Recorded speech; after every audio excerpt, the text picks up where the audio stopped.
Every year, thousands of qualified students get rejected from top schools. 1550 SATs, 4.0 GPA, stacks of AP classes, and rejection letters. I'm Chris from Mooshly.com. I've helped students get into the most competitive universities in the world with low GPAs and without perfect test scores, and in this video, I'm going to give you the red flags that quietly kill college applications so you can get into your dream schools with scholarships. The first red flag I want to go over is failing to demonstrate leadership or initiative, because this is so ubiquitously underestimated.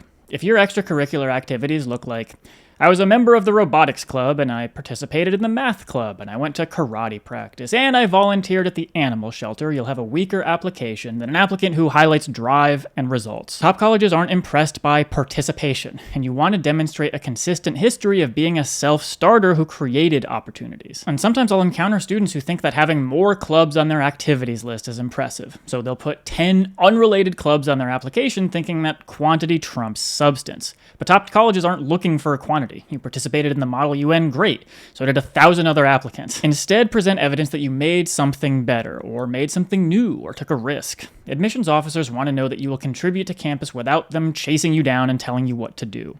Their job is to admit students who enhance the reputation of their school, and an applicant who has a successful nonprofit, or who launched a popular blog, or published research related to their intended major, or started an environmental club at their high school that reduced cafeteria waste by 40% is a much safer bet than someone who participated in chess club because their parents are admissions counselors and told them it would look good in an application. Does that make sense? This is such a hugely important differentiator in top admissions that, in my experience, often goes overlooked. Now let's balance that with a red flag that's easy to fix. Not researching the schools you're applying to can create easy rejections for admissions officers. Schools want students who will attend if admitted because it makes their metrics look better.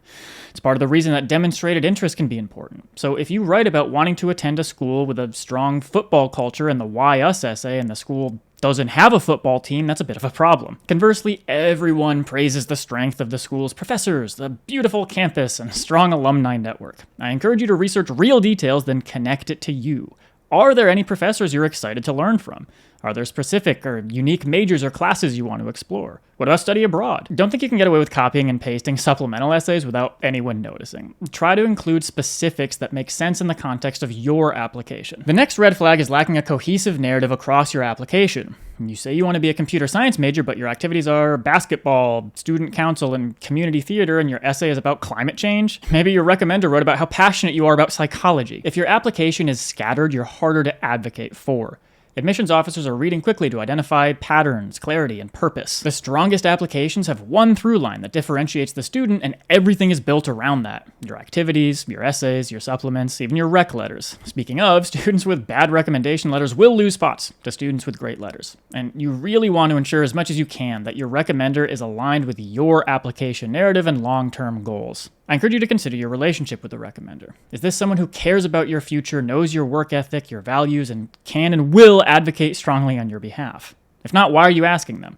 Give your recommender context. Tell them what you want to do and why. Make it easy for them to advocate for you. If you treat this as an afterthought, or just ask a teacher in a class where you've got the highest grade, or maybe what you consider to be your hardest class, that doesn't necessarily lead to a strong recommendation letter, and that can be the difference maker. There are so many college essay red flags that should be a video by itself, so I'll wrap up here, but feel free to take a look at this video for more college essay advice.